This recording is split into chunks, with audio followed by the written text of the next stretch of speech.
Alhamdulillah alladzi hadana li hadza wa ma kunna linahtadiya laula an hadanallah. Segala puji bagi Allah Jalla Jalaluh yang telah memberikan hidayahnya kepada kita untuk berada di atas Islam ini, yang subhanallah kemanapun kita pergi, dimanapun kita berada, kita tetap bangga dengan agama kita. Semoga Allah mematikan kita di atas agamanya. Yang sekali lagi kalau bukan karena hidayah Allah kepada kita, tidak mungkin kita dapat berpegang teguh dengan agama ini dan melaksanakan agama ini. Walaula fadlullahi alaikum wa rahmatuhu ma zakka minkum min ahadin abada. Kalau bukan karena karunia Allah dan rahmatnya, tidak ada satupun di antara kalian yang jadi orang suci, yang jadi orang baik. Walakin Allah yuzakki man yasha. Tapi Allah menyucikan siapa yang Allah kehendaki. Allahumma salli wa sallim ala nabiyyina Muhammadin wa ala alihi wa ashabihi ajma'in. Amma ba'd. Ahlan wa sahlan wa marhaban bil ikhwah jami'an, ya, khususnya buat teman-teman yang berada di berbagai benua, dari Asia sampai Eropa sampai Afrika. Subhanallah, semoga Allah mengumpulkan kita di surganya dan kita bisa bertatap muka secara langsung dan bisa berjumpa dengan Rasulullah sallallahu alaihi wasallam. Berbicara tentang sejarah puasa umat Islam. Kok bisa ada syariat namanya puasa? Sejak kapan sebenarnya disyariatkan puasa?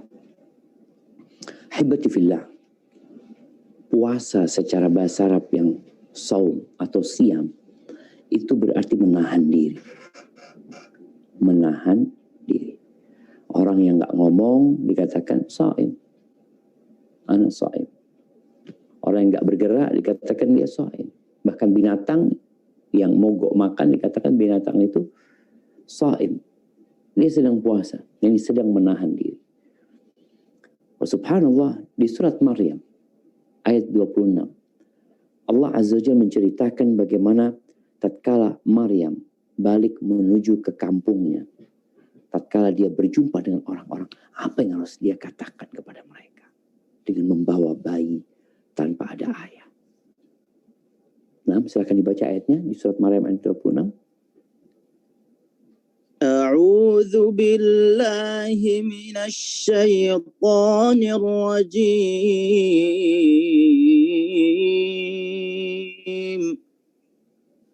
Fakuli washrabi wa qarri 'aina فإما ترين من البشر أحدا فقولي إني نذرت للرحمن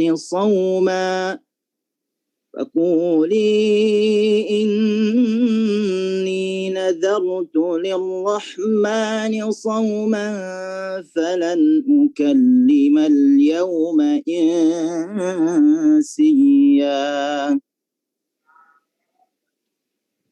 Maka makan, minum dan bersenang hatilah engkau jika engkau melihat seseorang. Maka katakanlah, sesungguhnya aku telah bernazar berpuasa untuk Tuhan yang Maha Pengasih. Maka aku tidak akan berbicara dengan siapapun pada hari ini. Subhanallah. Maka disebut puasa ketika Maryam mengatakan inni nadartu lirrahmani sauma. Saum. Aku nadar untuk puasa. Puasanya apa? Puasa tidak berbicara. Haibati fillah. Adapun di dalam syariat kita yang namanya puasa di bulan Ramadan ini adalah menahan diri dari segala pembatal ibadah ini sejak fajar terbit sampai matahari terbenam. Dan kapan diwajibkan puasa tersebut Islam? Kalau bicara diwajibkannya puasa Ramadan ini, maka kita akan baca firman Allah di surat Al-Baqarah ayat 183. Apa kata Allah Azza wa Jalla? أعوذ بالله من الشيطان الرجيم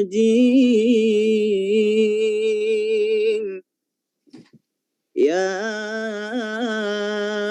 أيها الذين آمنوا كتب عليكم الصيام كما كتب على الذين من قبلكم لعلكم تتقون.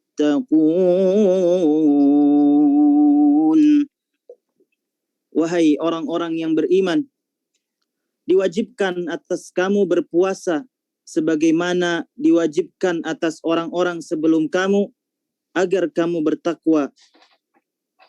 Barakallahu fikum. Di dalam ayat ini yang turun pada tahun kedua Hijriah dijelaskan bahwasanya puasa adalah kewajiban buat umat Islam. Ini yang pertama. Yang kedua, ternyata puasa ini kewajiban yang sudah ada di syariat-syariat sebelum Islam. Sebelum Nabi Muhammad alaihi salatu wassalam. Kemudian sejarah diwajibkannya puasa dalam agama Islam ini ternyata melalui beberapa tahapan, beberapa fase sebelum turunnya ayat ini. Dan setelah turunnya ayat ini pula. Dan kalau kita melihat subhanallah ya, bagaimana Islam datang memberikan pelajaran dan pencerahan kepada umat itu dengan tahapan-tahapan yang menyebabkan pemeluknya itu nggak kaget. Ketika dakwah Nabi SAW dakwah sembunyi-sembunyi selama 3 tahun, baru dakwah terang-terangan. Ketika bicara kewajiban sholat, dia sebelum Nabi Isra Mi'raj, ya nggak seperti yang 5 waktu itu. Kemudian bicara minuman keras. Karena tradisi mereka adalah biasa mengkonsumsi minuman keras, nggak langsung haram buat mereka. Bicara jilbab. Tatkala orang-orang ya biasa terbuka pakaian. Kapan diwajibkan jilbab? Setelah hijrah ke kota Madinah. Begitulah puasa. Di mana kewajiban puasa ini melalui tahapan-tahapan sehingga orang itu siap gitu puasa. Karena ini meninggalkan kebiasaan. Yang namanya meninggalkan kebiasaan itu adalah perkara yang sulit bagi manusia. Perlu latihan. Para ulama menyebutkan fase pertama di mana Allah perintahkan puasa 3 hari dalam sebulan dan puasa Asyura. Ini fase sebelum turunnya ayat tadi. Dalam hadis yang diriwayatkan Imam Muslim dari Jabir bin Samurah radhiyallahu anhu, dia mengatakan kana Rasulullah sallallahu alaihi wasallam ya'muruna bi siyami yaum Ashura wa yahuthuna alaihi wa yata'ahaduna indahu. Rasulullah SAW dulu itu memerintahkan kepada kita untuk puasa Ashura. Ini sebelum hijrah ya. Puasa Ashura ini puasa tanggal 10 di bulan Muharram. Beliau memerintahkan kepada kami, beliau memperhatikan hal itu, beliau ya memeriksa kita agar kita benar-benar berpuasa. Falamma furidha Ramadan lam ya'murna. Ketika diwajibkan puasa Ramadan, beliau tidak nyuruh kami, walam yanhana. Beliau juga tidak melarang kami dan tidak lagi ya mengkoreksi kami. Ini hadis riwayat Imam Muslim. Di riwayat Abu Dawud dari Mu'ad bin Jabal radhiyallahu anhu, dia mengatakan, anna Rasulullah sallallahu alaihi wasallam kana yasumu 3 ayyamin min kulli syahr. Rasulullah sallallahu alaihi wasallam itu biasa berpuasa 3 hari dalam sebulan. Wa yasuma yauma Asyura. Dan beliau puasa Asyura. Berarti 3 hari plus Asyura. Fa'anzalallah kutiba alaikumus siyam kama kutiba ala alladhina min qablikum la'allakum tattaqun. Ketika turun surat Al-Baqarah 183, kata Mu'ad bin Jabal, fakana man sya'a ayyasum sama. Akhirnya jadi pilihan, barang siapa yang hendak berpuasa hendaklah dia berpuasa, wa man syaa'a yuftir wa yut'im kullu miskin azza'u dzalika. Barang siapa yang ingin berbuka, enggak puasa, tapi dia menggantikannya dengan memberi makan kepada orang miskin satu hari satu orang, itu cukup buat dia. Ini hadis Abu Dawud. Tapi bicara puasa Asyura.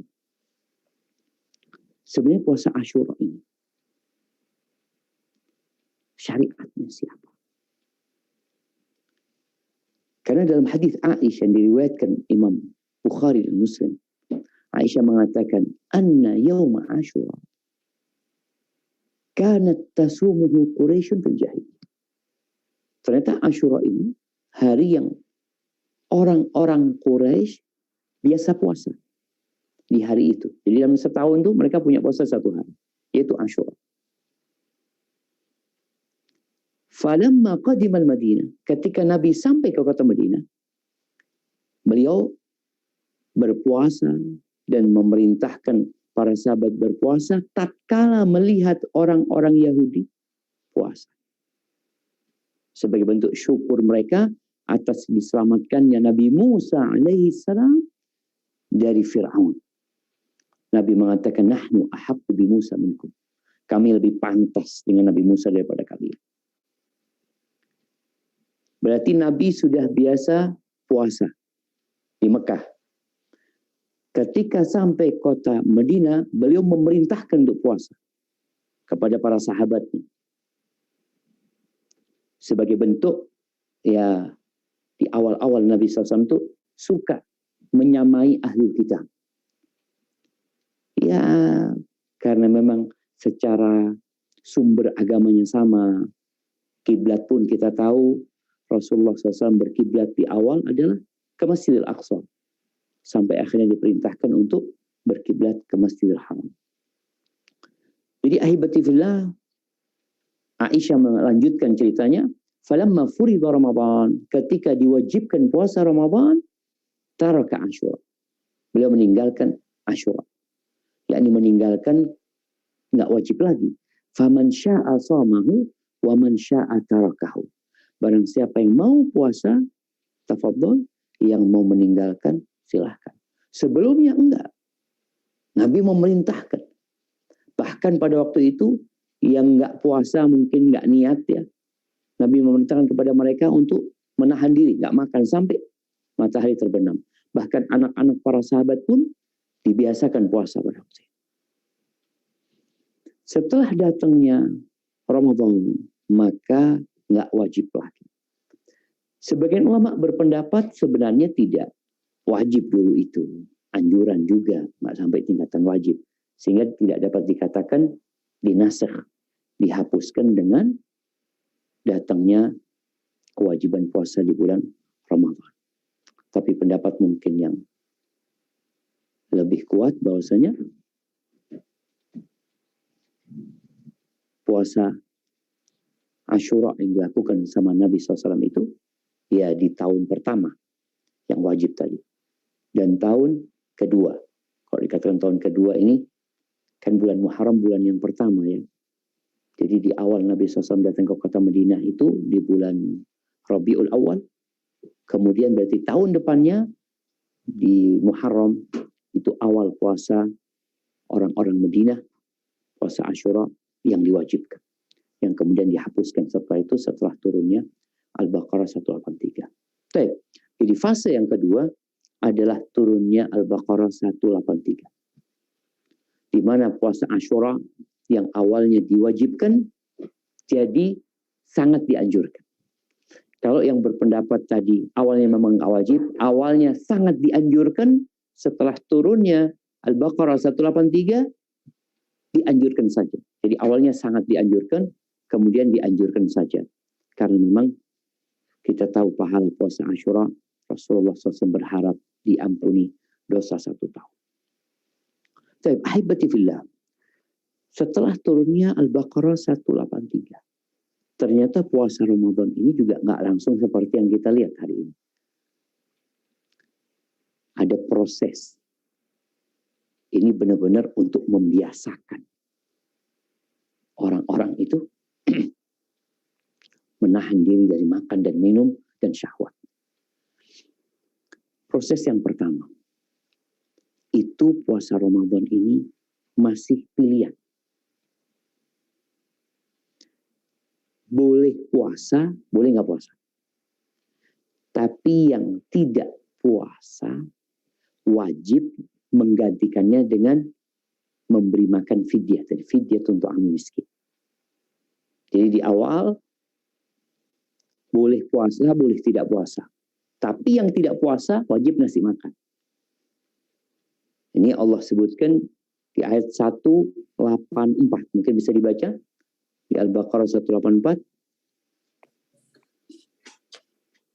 A'udzu billahi minasy syaithanir rajim.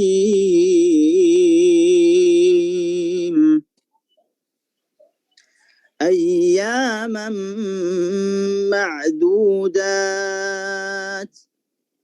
فمن كان منكم مريضا أو على سفر فعدة من أيام أخر وعلى الذين يطيقونه فدية طعام مسكين فمن تطوع خيرا فهو خير له وأن تصوموا خير لكم إن كنتم تعلمون.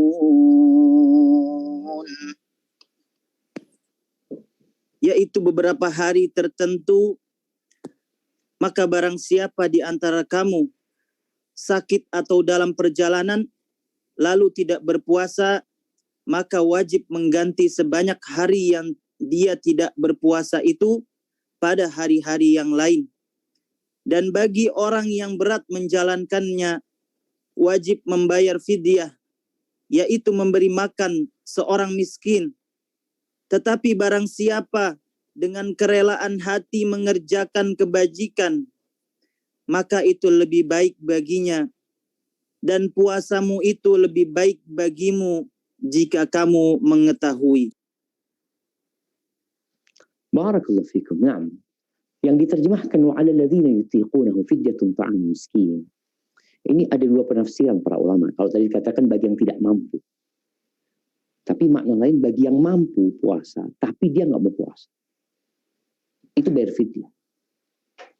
Maka kemudian Allah katakan wa antasumu khairul lakum in kuntum ta'lamun. Tapi kalau kalian puasa itu lebih baik daripada bayar ngasih makan orang itu. Jadi lebih baik berpuasa. Kemudian orang setelah itu mulai ada kebiasaan. Ada yang puasa, ada yang nggak puasa. Tapi kadang-kala orang ya kalau nggak punya fulus, dia mau ngasih makan fakir miskin, di masa itu juga sulit para sahabat ya. Mereka lebih banyak memilih puasa. Ini fase kewajiban puasa Ramadan. Sehingga yang terlihat adalah keberadaan orang-orang di bulan Ramadan. Fase yang kedua adalah fase diwajibkan. Berpuasa akan tetapi ada kondisi-kondisi yang nggak wajib puasa. Wajib semuanya puasa sudah. Kalau awal tadi kan bebas. Tapi yang kedua ini fase semuanya wajib berpuasa. Namun yang sakit, yang musafir, yang tidak mampu berpuasa, maka mereka diperbolehkan untuk tidak berpuasa. Namun menggantikan nanti di hari-hari lainnya. Ketika mereka tidak berpuasa. Karena sudah jadi wajib bagi semuanya, nggak ada pilihan lagi. Ahibati fillah. Kemudian kalau dilihat mana yang menasakh, yang menghapuskan hukum yang awalnya pilihan, kemudian semuanya jadi wajib puasa. Itu di Al-Baqarah 185-nya. Coba dibaca.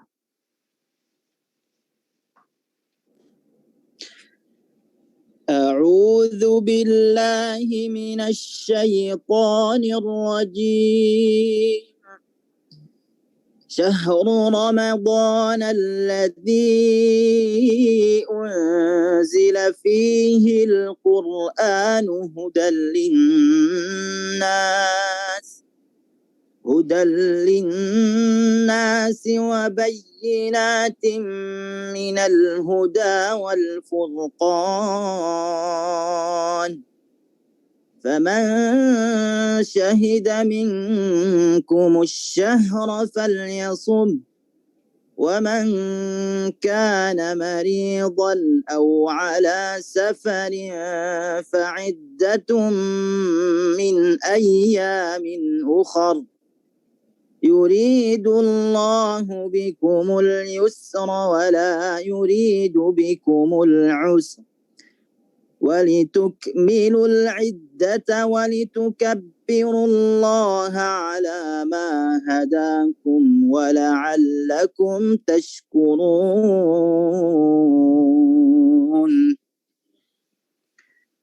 Bulan Ramadan adalah bulan yang di dalamnya diturunkan Al-Quran sebagai petunjuk bagi manusia dan penjelasan-penjelasan mengenai petunjuk itu dan pembeda antara yang benar dan yang batil. Karena itu, barang siapa di antara kamu mendapati bulan itu, maka berpuasalah. Dan barang siapa sakit atau dalam perjalanan, dia tidak berpuasa, maka wajib menggantinya sebanyak hari yang ditinggalkannya pada hari-hari yang lain. Allah menghendaki kemudahan bagimu dan tidak menghendaki kesukaran bagimu. Hendaklah kamu mencukupkan bilangannya dan mengagungkan Allah atas petunjuknya yang diberikan kepadamu agar kamu bersyukur. Barakallahu fiikum. Ahibati fillah. Kalau kita melihat susunan ayat ini 183, 184, 185 seakan-akan turunnya bareng. Padahal tidak. Di ayat yang 185 Allah mengatakan faman syahida minkumus syahra falyasum. Barang siapa yang hadir yang mendapati bulan Ramadan, hendaklah dia puasa. Ini jadi wajib. Yang awalnya pilihan di ayat 184, di ayat 185 diwajibkan berpuasa. Kemudian model puasanya bagaimana pada waktu itu? Model puasanya sebenarnya sama. Mereka berpuasa dari sejak fajar terbit sampai matahari terbenam. Setelah itu dia boleh berbuka. Dia boleh berbuka. Kalau ternyata dia tidur, setelah tidur itu nggak boleh makan lagi saja. Sampai kapan? Sampai nanti ketemu waktu maghrib lagi. Jadi kalau dia tertidur, maka udah nggak boleh makan lagi. Sehingga kalau dikatakan sahur, nggak ada sahur pada waktu itu. Ya udah waktunya berbuka, biasanya orang habis berbuka, tidur. Mungkin malamnya dia tidur, dia tidak boleh makan sampai matahari terbenam. Berat. Jadi ketika diwajibkan, makanya kalau di awal itu dikasih pilihan jamaah. Dikasih pilihan. Orang boleh puasa dan boleh tidak berpuasa. Kemudian wajib berpuasa dengan yang berat itu. Ini proses juga. Agar mereka bersyukur ketika kewajibannya seperti yang hari ini kita lakukan. Bagaimana kalau seperti dulu?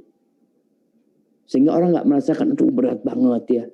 Sebagaimana kita kalau tahu ternyata syariat ini sudah ada di agama yang sebelumnya, kita jadi merasa ringan. Ketika kita baca sejarah ini, kita merasa ya Allah enak banget puasa kita sekarang.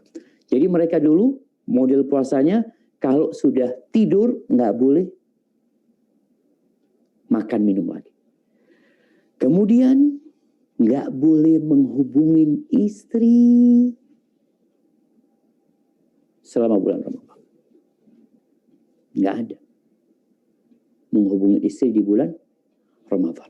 Ada yang mengatakan kalau tidur juga sudah nggak boleh menghubungi istri. Maka benar-benar full puasa di bulan Ramadan itu puasa syahwat. Di malam harinya juga nggak boleh menghubungi istri. Bayangin jamaah. Jadi di siang hari kita menahan diri dari istri kita. Di malam hari juga nahan diri. 24 jam puasa tidak menghubungi istri. Maka hal ini tentunya memberatkan mereka. Tapi kemudian nanti Allah akan kasih keringanan.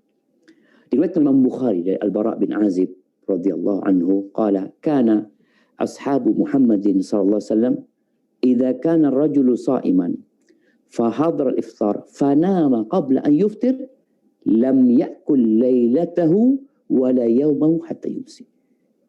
Dulu ketika diwajibkan puasa pertama itu, orang itu kalau waktunya iftar, waktunya berbuka, kemudian dia tidur, maka dia nggak boleh makan sampai matahari terbenam di esok hari.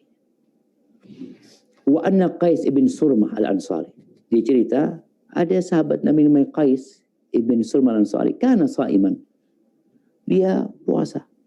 Diriwayatkan wa kana ya'malu fin nakhil bin nahar, siang harinya dia kerja di kebun kurma. Dia kerja ngurusin kurma. Wa kana sha'iman, dia puasa. Falamma hadara al-iftar ata mar'atuh. Ketika sampai waktunya berbuka, matahari terbenam, datanglah Qais ini kepada istrinya. Mengatakan kepada istrinya, "A'indaki ta'am?" Ada makanan.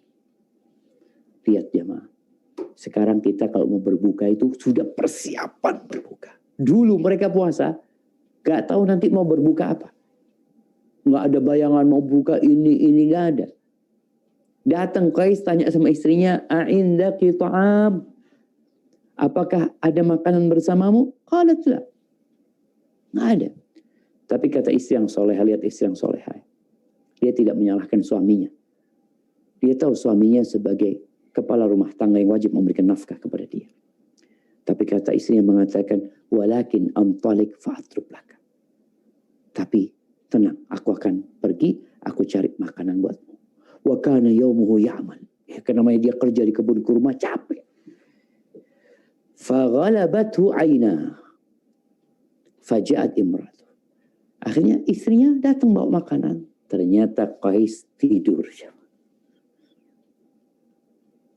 Falamma ra'athu, ketika istrinya melihat suaminya tidur, khaybatan lak, ya Allah, sengsaranya engkau, kata dia. Sengsaranya engkau, dengan tidur enggak boleh lagi. Ya sudah, tetap dia jaga puasa. Falamma intasafa an-nahar wushiya alaih. Ketika tengah hari dia kerja lagi, pingsan, dia sudah enggak kuat. Enggak kuat. Dia bukan orang puasa yang tiduran kayak kita, merasa berat padahal enggak kemana-mana. Ini kerja di siang hari. Oh, subhanallah, banyak pekerja-pekerja yang harus belajar puasa. Mereka mampu insya Allah. Kenapa? Karena ada sahur. Engkau makan yang banyak. Karena engkau tahu mau bekerja, silahkan makan konsumsi yang cukup, suplemen yang cukup, karena engkau mau bekerja. Ini dulu, dalam kondisi dia nggak berbuka, tetap dia berangkat kerja. Ketika tengah hari, pingsan. Fadzakara dzalika lin-Nabi sallallahu alaihi wasallam. Kemudian disebutkan hal itu kepada Nabi SAW. Lalu turunlah firman Allah di Al-Baqarah 187. Nah, silakan dibaca.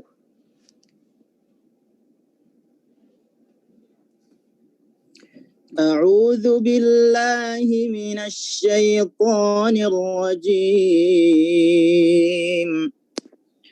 أحل لكم ليلة الصيام الرفث إلى نسائكم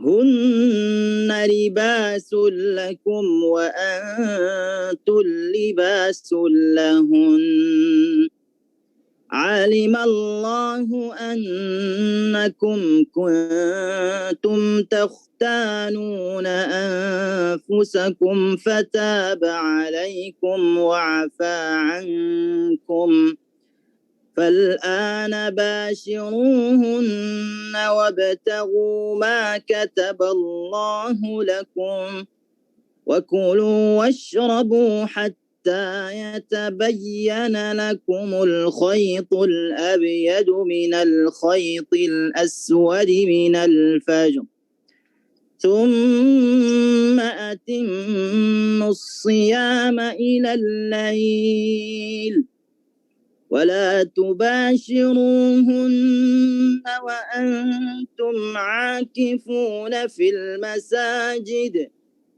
Tilka hududullahi fala taqrabuha. Kadzalika yubayyinullahu ayatihi lin-nasi la'allahum yattaqun.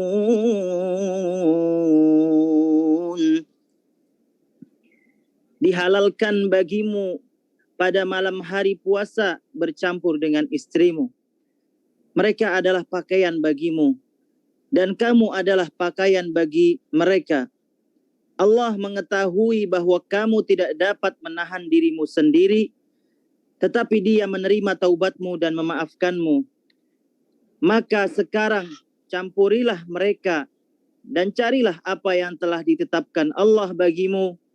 Makan dan minumlah hingga jelas bagimu perbedaan antara benang putih dan benang hitam, yaitu fajar.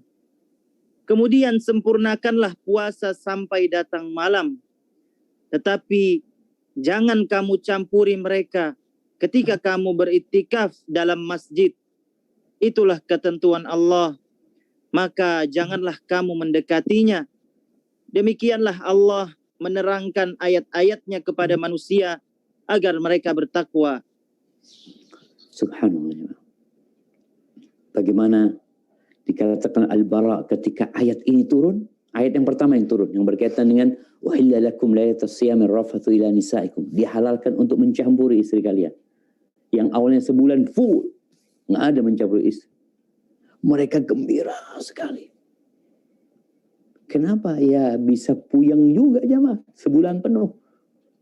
Ketika turun ayat selanjutnya, wa kulu washrabu.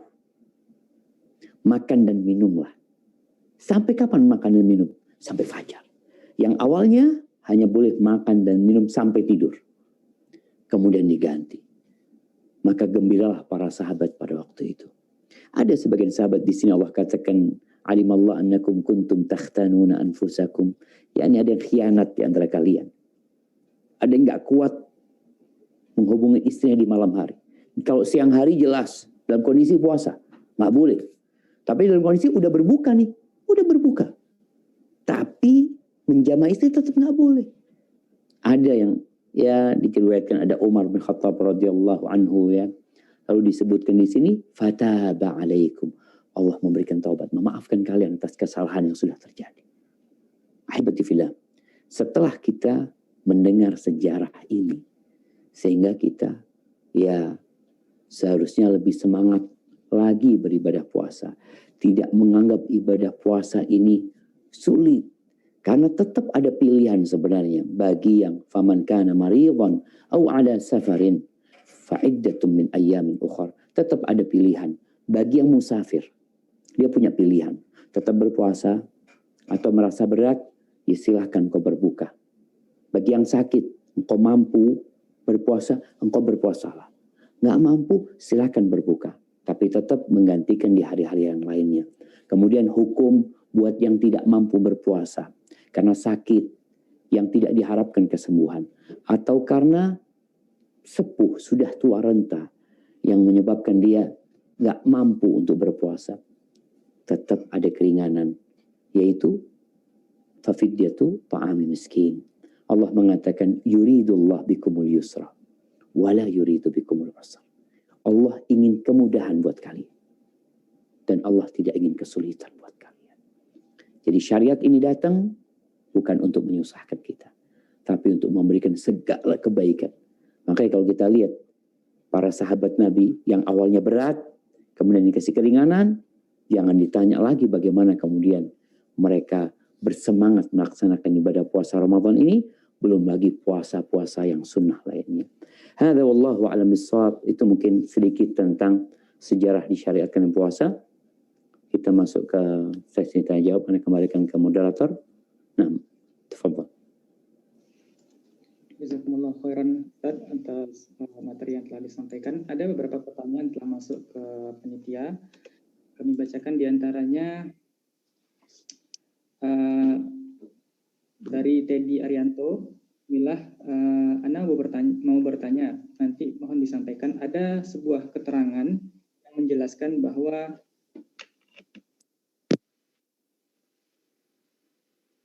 Kayaknya di mute kayaknya. Kok nggak ada suara? Oke, sekarang terdengar Ustaz? Ya, nah lanjut. Barusan Ada pertanyaan dari. Nah. Baik. Apakah ada suatu keterangan yang menjelaskan bahwa orang yang berpuasa sebulan penuh itu bagaikan bayi yang baru lahir, sehingga bersih dari dosa? Apakah orang yang memiliki dosa besar juga bisa bersih dari dosa yang pernah dilakukannya? Mohon jawabannya Ustaz. Barakallahu fikum. Masya Allah, barakallahu fikum. Nah, ahibati fillah. Kalau hadis yang berkaitan dengan puasa Ramadan, dia seperti bayi yang lahir, wallahu a'lam, ana nggak pernah dengar. Tapi secara makna, hadis yang diriwayatkan Imam Bukhari dan Muslim, di mana Rasulullah SAW mengatakan, man shama Ramadhana imanan wa ihtisaban ghufira lahu ma taqaddama min dhanbi. Barang siapa yang berpuasa di bulan Ramadan karena iman, bukan ikut-ikutan, bukan karena tradisi, bukan karena ingin kesehatan, tapi karena dia beriman, iman wa ihtisaban, dan karena berharap pahala dari Allah Azza wa Jalla, maka akan diampuni dosa-dosa dia yang lalu. Kalau haji memang disebutkan, barang siapa man hajja falam yarfut walam yafsuq, barang siapa yang berhaji kemudian dia menjaga lisannya, menjaga perbuatannya dari perbuatan yang haram, raja'a ka yaum waladathu ummu, dia akan pulang seperti hari dilahirkan oleh ibundanya. Tapi kalau Ramadan, wallahu a'lam, hadisnya tadi yang saya sebutkan. Baik, kembali kepada pertanyaan. Apakah dosa-dosa besar ikut dihapus? Hadis tentang Ramadan juga, wa Ramadan ila Ramadan kaffarah lima bainahum. Dari satu Ramadan ke Ramadan selanjutnya itu penghapusan dosa untuk yang di antara dua Ramadan tersebut. Di situ disebutkan, idza ijtanibatil kabair. Kalau dosa-dosa besar dihindari. Dari sinilah sebagian ulama menyimpulkan bahwa dosa besar itu tidak dihapuskan dengan amal soleh. Tapi dosa besar dihapuskan dengan taubat kepada Allah. Sehingga orang yang melakukan dosa kecil, dengan sholat yang 5 waktu, dosanya dihapuskan. Kejadian di masa Nabi SAW, ada seorang sahabat yang dia menyesal, ya Rasulullah, aku ya sempat memegang atau mencium seorang wanita yang tidak halal bagi dia. Dia menyesal. Apa yang harus dia lakukan? Akhirnya turun firman Allah, innal hasanat yudhibna sayyi'at. Sesungguhnya kebaikan-kebaikan itu menghapuskan keburukan-keburukan. Di sini disimpulkan itu untuk dosa-dosa kecil. Allah juga berfirman, in tajtanibu kaba'ira ma tunhauna anhu nukaffir ankum sayyi'at. Kalau kalian menghindari dosa-dosa besar yang dilarang, maka kami akan hapuskan dosa-dosa kecil kalian. Sehingga bagi orang-orang yang punya dosa besar, dia harus bertobat. Jangan berpikir dengan Ramadan, dia puasa Ramadan, bersih dosanya. Dia mungkin pernah berzina, dia makan riba, dia macam-macam. Masuk Ramadan, dia bersih. Kemudian mulai nanti Syawal, dia berbuat dosa lagi. Karena apa? Dalam pandangan dia, sudah bersih yang tahun ini. Tidak. Dosa besar, engkau harus bertobat kepada Allah Azza wa Jalla. Di mana sekarang di bulan Ramadan engkau berpuasa, sedangkan niatmu untuk melanjutkan dosa besar di bulan Syawal. Lalu engkau berharap diampuni. Maka hendaklah kita memperbaiki diri kita. Dan para ulama ketika menyebutkan persiapan bulan Ramadan, salah satunya adalah dengan bertobat kepada Allah Azza wa Jalla. Hadza wallahu a'lam bissawab. Jazakumullah khairan atas jawabannya Ustadz. Kita sekarang berpindah ke Myanmar. Ada pertanyaan dari jamaah kita. Silakan Pak Aslam untuk dibacakan pertanyaannya. Assalamualaikum warahmatullahi wabarakatuh Ustadz. Ini pertanyaan dari Angola Ustadz. Mengenai kalau dakwah di masyarakat yang memang sebagian besar adalah bukan muslim, kemudian salah satu kebiasaan adalah seperti minum alkohol itu udah seperti kayak minum air putih lah, semua dari anak-anak juga minum biasa.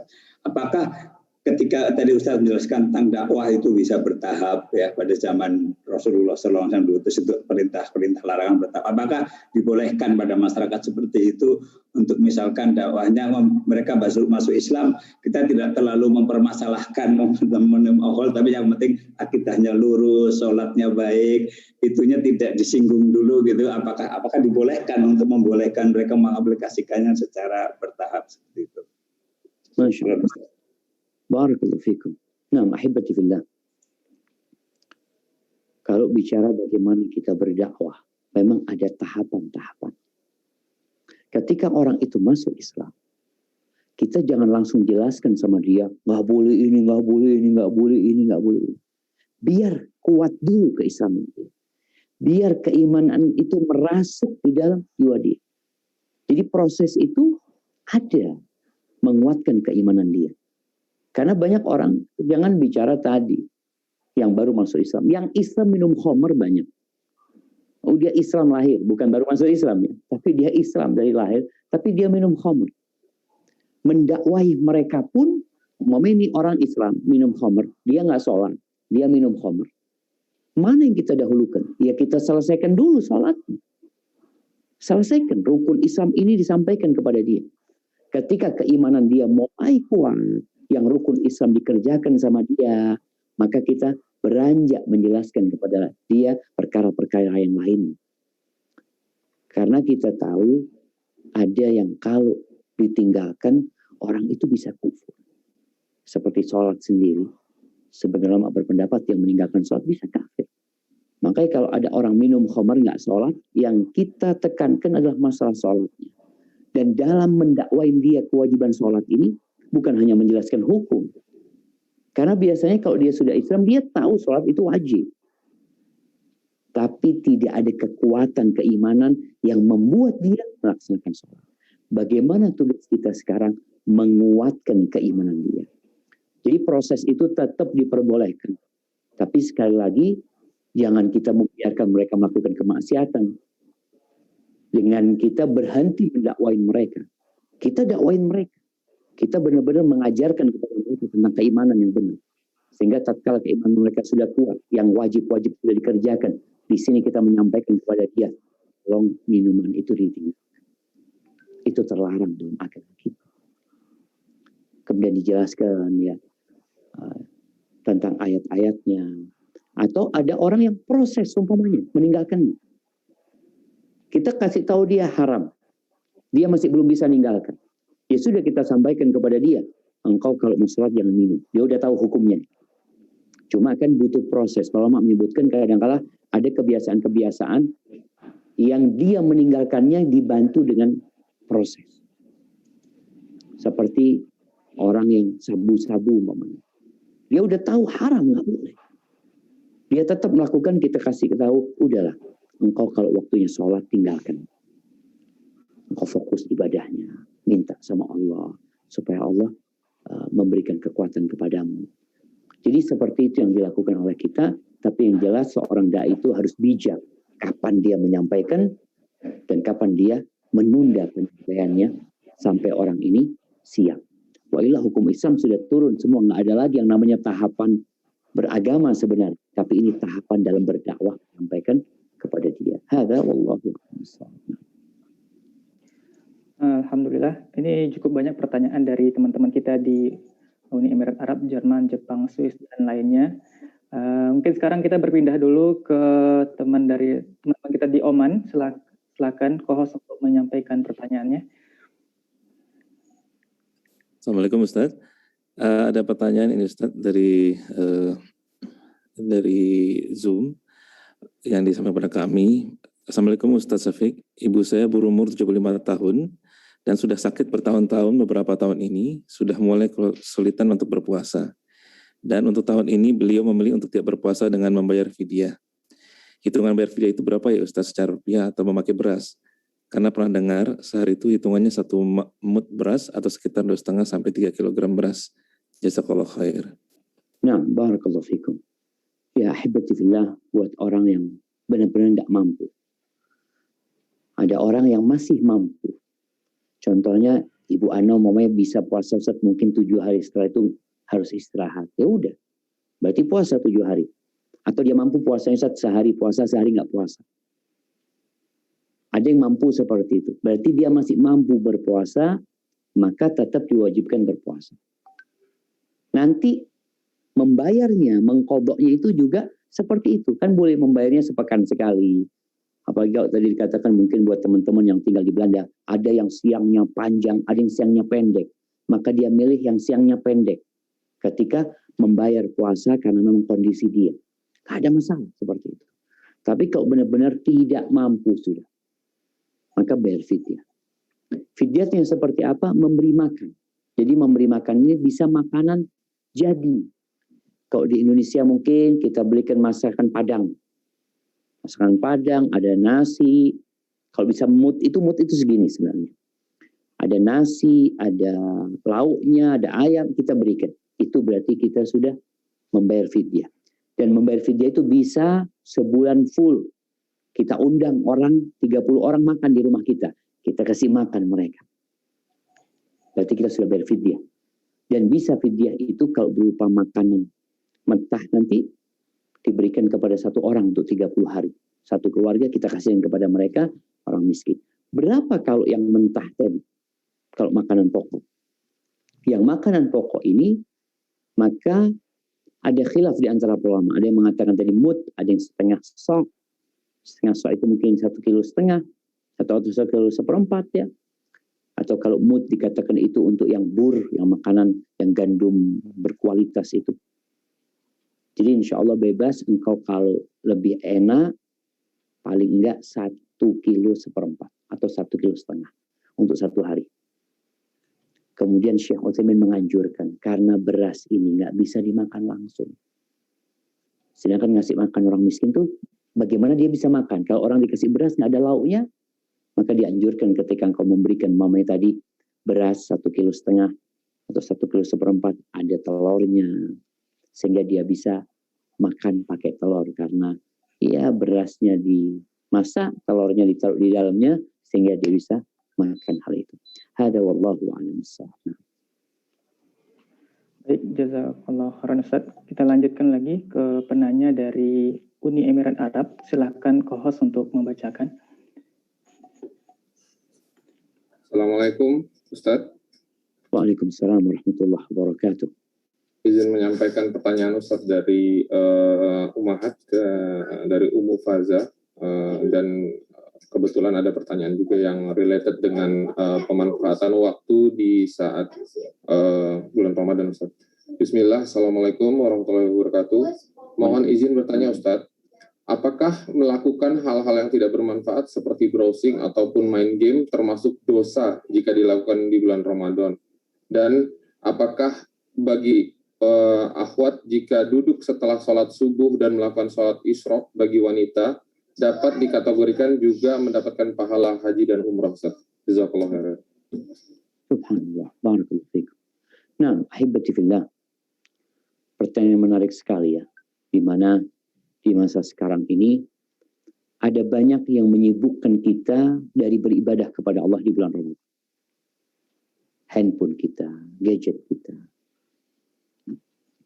Apakah perbuatan itu akan mengurangi pahala puasa kita? Rasulullah SAW mengatakan, "Man lam yada' qaula az-zuri wal 'amala bihi wal jahl, falaysa lillahi hajatun fi an yada'a ta'amahu wa syarabahu."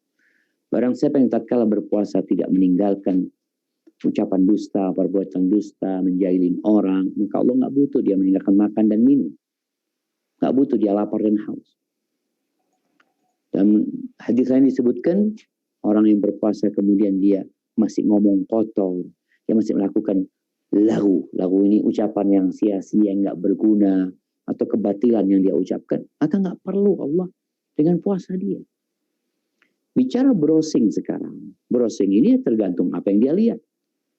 Yang dilihat itu dosa apa mubah. Bicara game juga tadi, game ini ada game yang terlarang, ada game yang mungkin bermanfaat.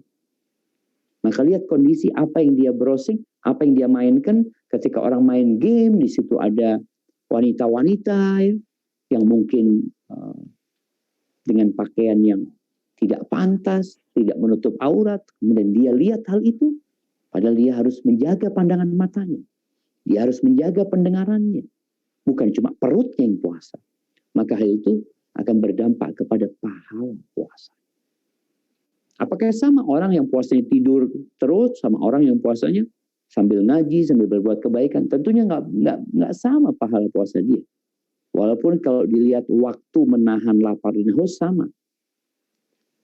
Karena bulan Ramadan ini bulan beribadah kepada Allah Azza wa Jalla, bukan bulan bersantai ria. Maka usahakan kita meninggalkan puasa kita. Puasa nggak ngomong di grup. Puasa dari grup, keluar dari grup umpamanya. Puasa tidak nonton berita. Puasa tidak ini. Artinya memang kita menahan diri. Sebenarnya di awal tadi kita sebutkan makna puasa ini adalah menahan diri tadi. Sebagaimana Maryam berpuasa untuk tidak berbicara. Pertanyaan yang kedua tentang wanita yang di rumah.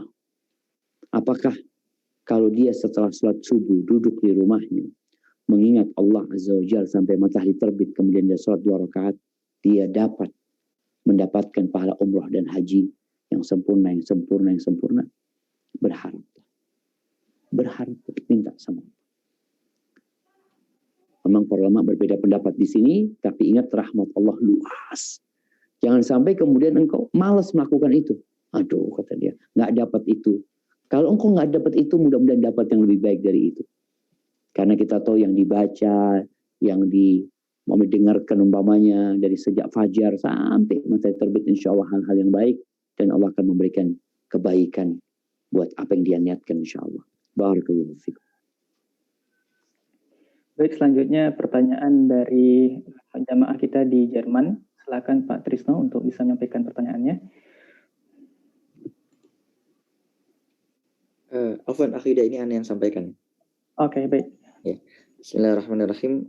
Assalamualaikum warahmatullahi wabarakatuh, Ustaz. Waalaikumsalam warahmatullahi wabarakatuh. Afwan, antum di Mekah apa di Jerman? di Jerman, Ustaz. Ini background aja. Masya Allah. Nah, tafadhal Habib. Ya, cita-cita Ustaz, semoga bisa mengunjungi Baitullah. Amin, amin. Ya Ustaz, pertanyaannya dari teman kita ini. Nah, Ustaz, apakah puasa harus diniatkan murni hanya untuk ibadah kepada Allah Subhanahu wa Ta'ala saja, ataukah kita boleh berharap manfaat lain di samping puasa untuk misalnya mendapatkan manfaat kesehatan, kemudian diet misalnya, supaya kita bisa detoksifikasi dan lain sebagainya, Ustaz, yang tidak berkaitan dengan ibadah tapi berkaitan dengan manfaat untuk jasmani kita, Ustaz. Di samping tetap ikhlas kepada Allah juga. Jazakumullah khairan. Siap, barakallahu fikum. Ahibati fillah. Ketika orang beribadah, maka niatkan imanan wa ihtisaban. Yang tadi disebutkan itu, badan akan sehat, akan racun-racun akan keluar, nggak perlu niat. Itu nggak perlu niat. Itu manfaat yang otomatis didapat oleh orang puasa, dia niat atau tidak. Orang yang tidak niat, mamanya orang puasa, niatnya lillahi ta'ala, imanan wa ihtisaban. Kira-kira dapat nggak manfaat kesehatan? Dapat. Jadi itu benar-benar tidak perlu diniatkan. Tapi kita tahu, orang yang puasa itu ada manfaatnya ini, itu macam-macam. Itu semakin memotivasi kita untuk berpuasa. Menunjukkan bahwa syariat Islam ini subhanallah adalah syariat yang sempurna. Allah mewajibkan puasa ini, ada manfaatnya secara kesehatan jasmani, secara kesehatan rohani, ada banyak manfaatnya. Jadi apa yang kita baca tentang manfaat puasa itu mendorong kita semakin menjalankan ibadah puasa ini. Tapi tetap niatnya imanan wa ihtisaban. Karena yang itu kita akan dapatkan tanpa kita niatkan. Jadi jangan sampai dorongan puasa kita itu karena ingin sehat. Tapi dorongan puasa kita karena perintah Allah Azza wa Jalla. Adapun kita berharap dapat kesehatan, Allah akan kasih kesehatan tanpa engkau meniatkan minta kesehatan. Hadza wallahu a'lam bissawab. Baik, jazakumullah khairan Ustaz atas jawabannya. Sekarang kita berpindah ke Jepang. Silahkan co-host dari Jepang untuk membacakan pertanyaannya. Assalamualaikum warahmatullahi wabarakatuh, Ustaz. Waalaikumsalam warahmatullahi wabarakatuh. Ahlan wa sahlan. izin menyampaikan pertanyaan Ustadz dari Jepang, insya Allah. Apa namanya? Jadi Jepang itu terkenal orang Jepangnya budaya cinta kerja Ustadz, begitu. Rela mati demi bekerja. Lalu apa namanya? Ya berlebihan begitu Pak Ustadz. Nah, apa namanya? Kita ini kalau puasa sering ditanya Ustadz, karena mereka khawatir takut kelelahan atau pingsan seperti itu Ustadz. Nah, jadi untuk menutupi itu teman-teman pekerja ini sering berbohong, bicara berbohong kalau ditanya, kamu puasa enggak hari ini? Tidak gitu. Nah, apa namanya?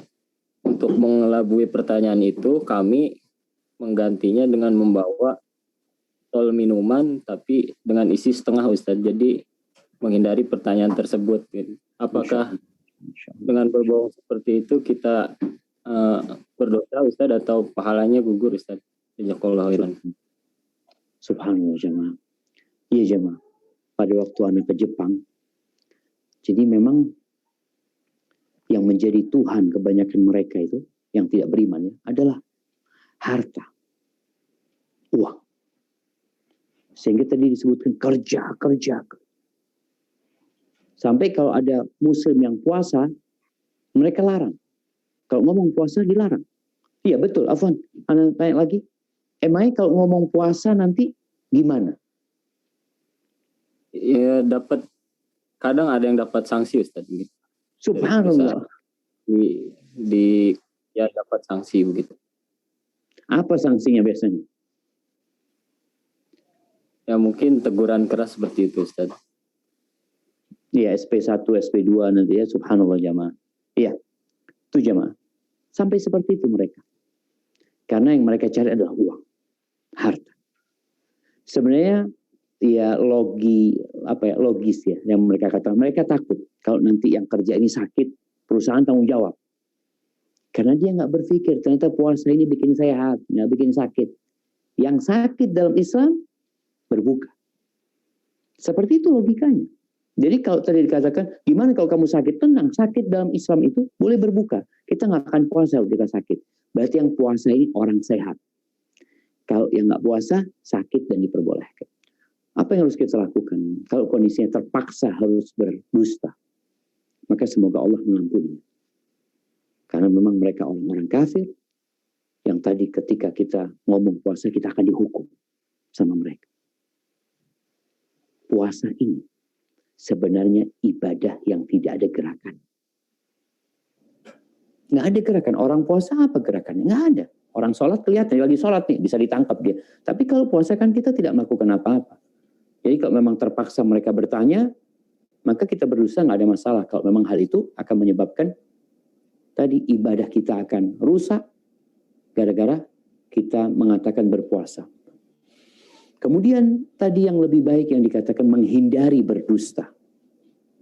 Menghindari berdusta. Dengan cara membawa botol air yang setengah isinya, insya Allah itu lebih aman buat dia. Atau kita juga bisa menjawab kalau mau terlepas dari dusta itu, menjawab dengan jawaban yang multi tafsir. Jadi biar dia menafsirkan semau dia. Sehingga kita nggak berdusta, tapi kita tetap dapat menjaga puasa kita. Semoga itu termasuk jamaah berdusta yang diperbolehkan. Jadi sebenarnya berdusta yang diperbolehkan itu ada 3. Yang pertama berdusta pada saat peperangan. Nah mungkin lah namanya prajurit harus jujur sama ditangkap sama musuh. Nggak boleh bohong kalau gitu kan. Boleh dalam peperangan dia. Kemudian berdusta memperbaiki 2 orang yang bertikai. Dan berdusta ke antara suami istri ketika saling rayu-merayu di antara mereka. Hadza wallahu a'lam bissawab. Baik, jazakallah khairan jawabannya Ustaz. Kemudian kita lanjutkan lagi. Ada pertanyaan dari jemaah kita di Swiss. Silahkan untuk host untuk segera membacakan pertanyaannya. Assalamualaikum Ustaz. Pertanyaannya sama, saya simpulkan dengan yang dari Jepang.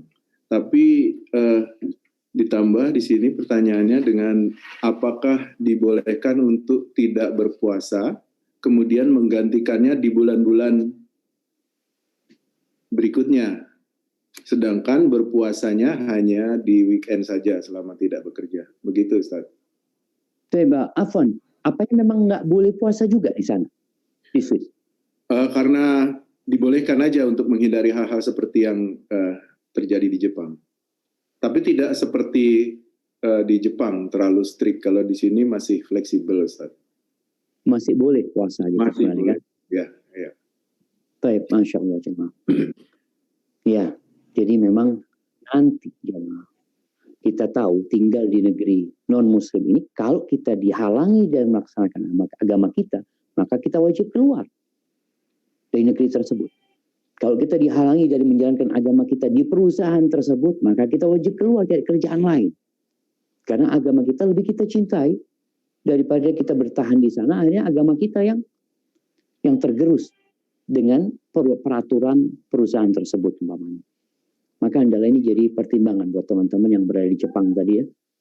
Kalau memang mereka masih bisa dengan cara tadi mengelabui perusahaan, insya Allah masih bisa. Tapi kalau sudah nggak mungkin, maka pilihannya adalah keluar dari tempat tersebut, cari tempat kerja yang lainnya. Tapi kalau di Swiss gimana sekarang? Kalau ternyata alhamdulillah di Swiss mungkin lebih fleksibel ya, boleh puasa. Tapi orangnya nggak mau puasa ini.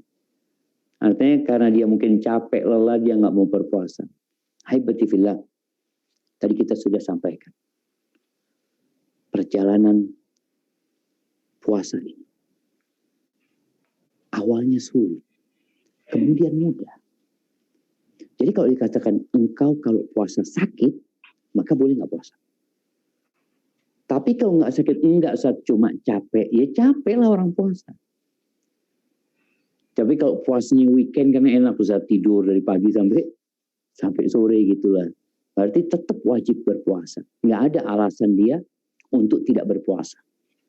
Kalau dikatakan tadi karena dia kecapean, maka bukan alasan. Tapi kalau karena dia itu sakit atau dikhawatirkan memang semakin parah sakitnya, maka diperbolehkan dia berbuka dan menggantikannya cari di waktu-waktu lain. Ahibati fillah. Allah bisa karena biasa. Semua itu butuh pembiasaan. Sebagian kita itu baru puasa memang di bulan Ramadan. Tapi coba dia itu puasa sebelum Ramadan. Di weekend dia puasa. Biasakan puasa Senin Kemis umpamanya. Sebagaimana Nabi SAW di bulan Sya'ban itu banyak sekali puasa. Ketika masuk bulan Ramadan, biasa sudah berpuasa sambil bekerja. Tapi kalau engkau tidak biasa, maka akan berat. Maka nasihat ana buat teman-teman yang memang kerja yang tidak ada keringanan di tempat kerja dia. Di bulan Ramadan sama seperti bulan lainnya, tolong engkau biasakan puasa sunnah. Puasa sunnah ini kan boleh diputus ya. Atau niat puasa nih, hari Senin masuk kerja, niat puasa Senin. Ternyata sampai jam 3 udah gak kuat berbuka. Puasa sunnah. Nanti hari Kamis juga puasa. Lama-kelamaan engkau akan terbiasa. Hadza wallahu a'lam bishawab. Oke, masih bisa bertanya Ustaz? Fadhal. Nah. Oke, sekarang ada pertanyaan dari saudari kita Sherly. Assalamualaikum warahmatullahi wabarakatuh. Bismillah, izin bertanya Ustadz, saya punya 2 orang saudara, laki-laki dan perempuan, yang menderita gangguan mental, dan tetap minum obat rutin dari dokter jiwanya. Jadi selama ini mereka kadang bisa berpuasa dan kadang tidak berpuasa Ustadz. Pertanyaan saya, pertama, apakah hukum fidyah berlaku buat mereka yang sakit, yaitu orang yang dengan gangguan jiwa? Kemudian yang kedua, bagaimana jika ada keluarga yang kondisi ekonominya sederhana dan belum bisa bayar fidyah untuk saudaranya yang sakit ini? Ini pertanyaan dari teman-teman caregiver yang merawat keluarga orang dengan gangguan jiwa, Ustaz. Mohon jawabannya. Barakallahu fikum. Nah, ahibati fillah. Kita harus banyak-banyak bersyukur sama Allah Azza wa Jalla. Allah kasih akal sama kita. Kalau kita kehilangan harta, di PHK, kehilangan orang tercinta, rumah kita terbakar, itu musibah. Tapi musibah yang berat tatkala akal kita. Kita melihat bagaimana orang gila berjalan tanpa pakaian, berbicara tanpa berpikir, melakukan tindakan yang memalukan, tapi memang dia orang gila. akal ini nikmat, hendaklah kita mensyukurinya. Baik, kepada pertanyaan yang ditanyakan tadi, orang yang punya gangguan mental, kalau memang dia gila, akalnya hilang, maka dia termasuk yang tidak wajib berpuasa. Dia tidak wajib sholat, tidak ada kewajiban buat dia. Rasulullah SAW mengatakan, rufi al-qalam an thalatha. Pena malaikat itu diangkat dari 3 orang. Nggak mencatat kelakuan orang ini. Dalam kondisi 3 hal tadi. Yang pertama, anin naim hatta yastayqiz. Ketika dia tidur, sampai dia bangun. Nggak dicatat sama malaikat. Karena kalau orang tidur, jalannya kemana, melakukan tindakan apa. Enggak. Yang kedua, anis sabi hatta yahtalim. Orang yang masih balita, sampai dia, anak balita sampai dia mimpi, sampai dia balik. Kemudian yang ketiga, wa anil majnun hatta ya'qil atau hatta yafiq. Orang yang gila sampai akalnya datang. Jadi kalau dikatakan tadi, mereka punya gangguan jiwa, yang mereka, ya mungkin nanti Anda kasih penjelasan lagi ya, gangguan jiwa yang seperti apa. Kalau memang akalnya nggak ada, maka jelas dia nggak wajib untuk beribadah. Sholat pun dia nggak wajib. Tapi ada orang yang mungkin akalnya datang dan pergi. Ketika datang akalnya, ya silahkan dia melaksanakan sholat ya. Seperti orang tua yang pikun, kadang-kala akalnya datang, kadang-kala pergi. Ketika akalnya datang, silahkan dia melaksanakan kewajibannya. Tapi ketika akalnya hilang, ya dia, malaikat nggak mencatat lagi kondisi orang seperti itu. Kemudian kalau bicara fidyahnya tadi, ini bicara orang fidyah yang umpamanya nggak mampu bayar fidyah. Kewajiban fidyah itu kewajiban orang itu yang nggak berpuasa. Tapi kalau keluarganya mau membayarkan, silahkan dia bayarkan. Kalau nggak mampu keluarganya juga, Ustaz. Keluarganya nggak mampu membayarkan fidyah karena miskin juga keluarganya. Gimana? Ya tetap itu menjadi tanggungan utang buat dia sampai mampu. Ketika dia sampai meninggal dunia tidak mampu, Allah Azza wa Jalla Maha Pemaaf dan Maha Pengampun. Hadza wallahu a'lam. Jazakumullah khairan kepada Al-Ustaz telah menjawab pertanyaan dari para jamaah. Kami kira ini adalah pertanyaan terakhir dan sebelum kita tutup dan kita akhiri pertemuan kita pada sore ini, kami informasikan bahwasanya kajian yang ditaja oleh Bumi Mengaji ini adalah kajian serial yang diadakan setiap hari Sabtu. Pada pukul 2 akan kita bersama Ustaz Firanda dan pukul 4 sore ya, waktu Indonesia Barat bersama Ustaz Syafiq, dan insya Allah di pekan ke depan kita masih bersama guru kita Ustaz Dr. Syafiq Riza Basalama di pembahasan seputar dengan judul Sangkori Rasulullah Ubay bin Ka'ab. Jadi para jamaah kami undang untuk hadir kembali pada pekan depan. Demikian saja kami selaku moderator mohon maaf atas segala kekurangan. Kita akhiri kajian kita pada sore ini. Subhanakallahumma bihamdika asyhadu an la ilaha illa anta astaghfiruka wa atubu ilaik. Assalamualaikum warahmatullahi wabarakatuh.